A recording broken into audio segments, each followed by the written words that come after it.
produces and innovates products for factory automation and industrial automation. We sell, for example, pneumatic drives or electric drives. We sell controls. And our customers come from all different kinds of fields. So, for example, we have customers from the car industry, but also the cell phone industry or the food industry. And our goal is to increase the efficiency of our customers. In the 90s, efficiency always meant more output in less time. But this actually changed recently. Efficiency today means to produce more with less resources needed, with less energy needed, with less materials needed. And to be energy efficient, we have to have all the components of a machine working together perfectly. All the machines of a factory have to work together perfectly, like the parts within an organism. And at the Bionic Learning Network, we used to look at organisms for quite some time now. We looked at butterflies and birds, and if you have ever been to the Hannover Fair, you might remember some of these projects. If not, here's a little booster for your memory.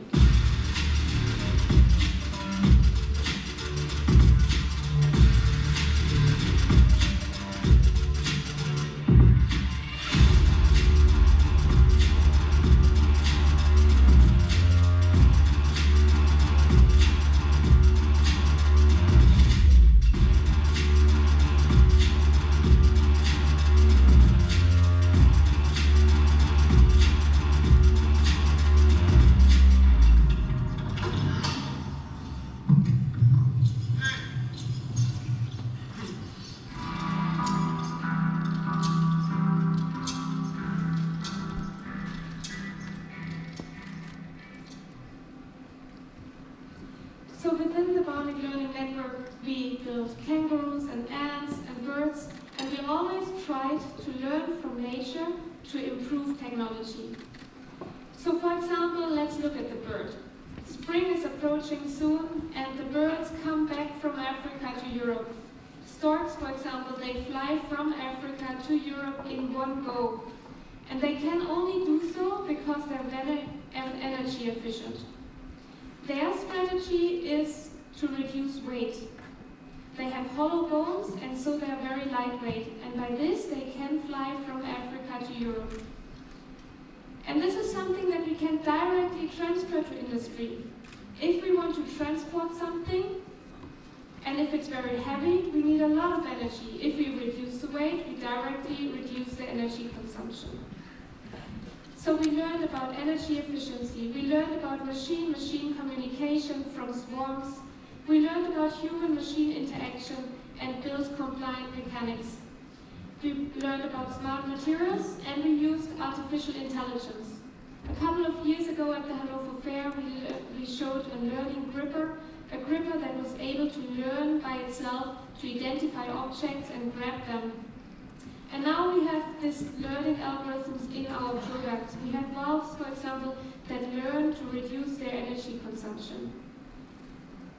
But learning from nature is a good thing. But today's problems are so much bigger. We have a growing number of people living on this planet. Soon we have 10 billion people living here, and they all need food. Further, we have the climate change due to increased CO2 levels in our atmosphere. These problems are so big that we cannot just reduce our CO2 footprint a little bit. It's not enough to reduce our energy consumption. We really have to think in a new way. It's not enough anymore to learn from nature. We have to integrate nature.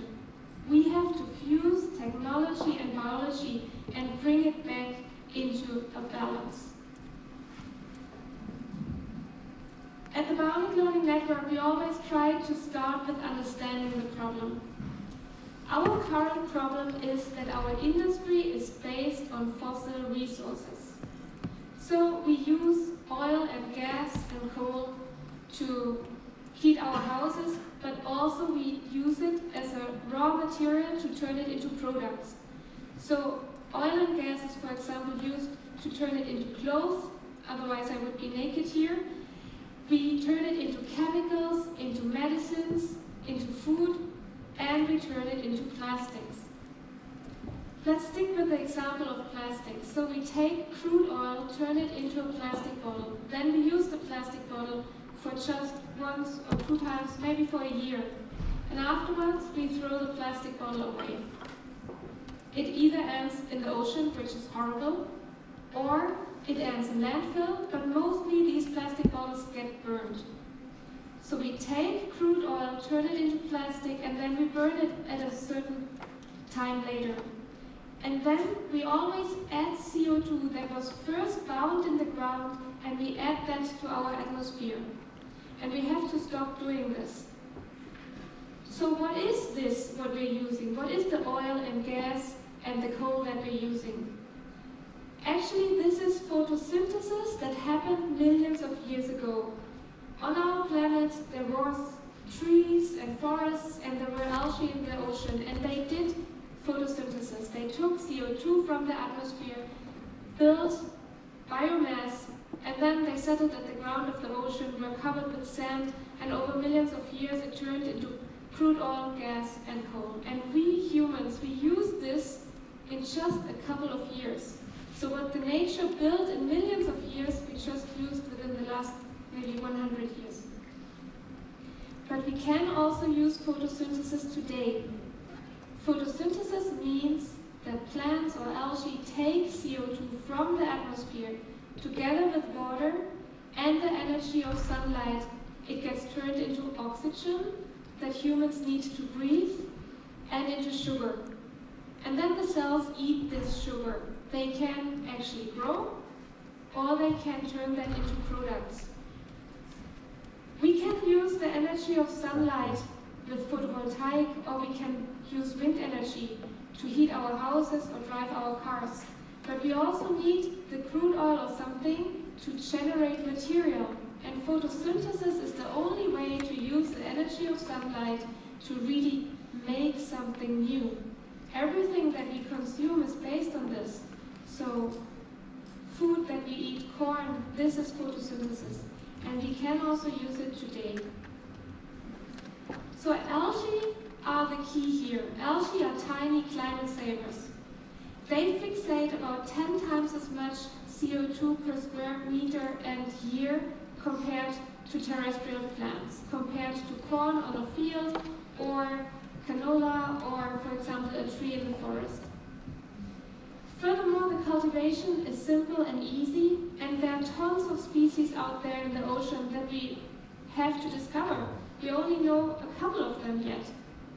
But to use their full potential, we need automation technology. So last year at the Hannover Fair, we showed the photobionic cell. It is efficient due to smart controls and automation. In this green area, we have the algae. The algae grows there, and to really use it, we give the algae the perfect day of the year, the perfect sunshine, but not only for 1 hour, but 24/7 and 365 days a year.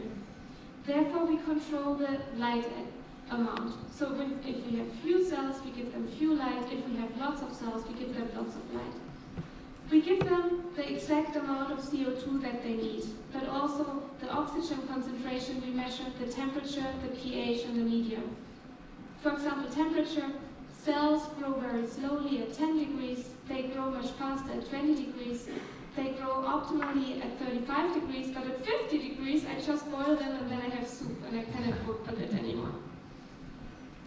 So I have to control all of these parameters, but in biology, the parameters always affect each other. If I change one thing, I directly change something else.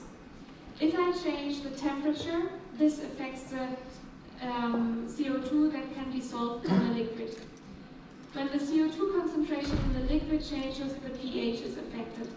So it is important not to control only one single parameter. I have to control them together and bring them in one big model to really optimize the whole system. And it is important to look at the whole system in a holistic fashion. Therefore, we have a tiny little multi-sensor on top. It measures the temperature outside, the light intensity outside.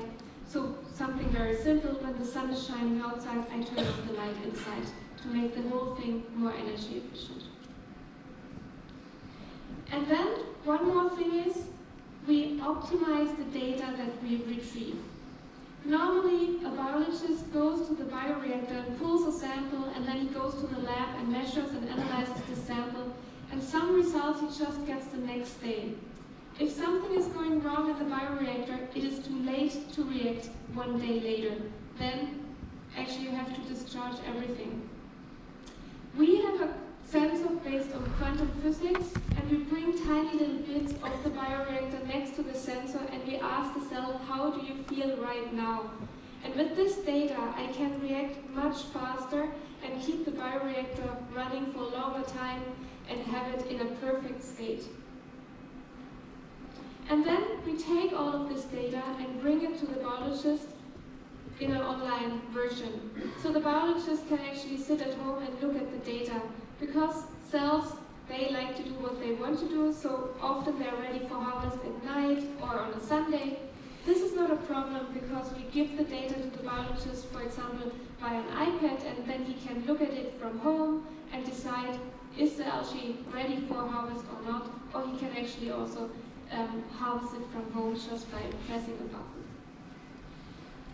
So with all of this automation technology, we managed to increase the efficiency by the factor of 10. So now I can fixate 100 kilograms per square meter and year. So this is 100 times more than a tree in the forest.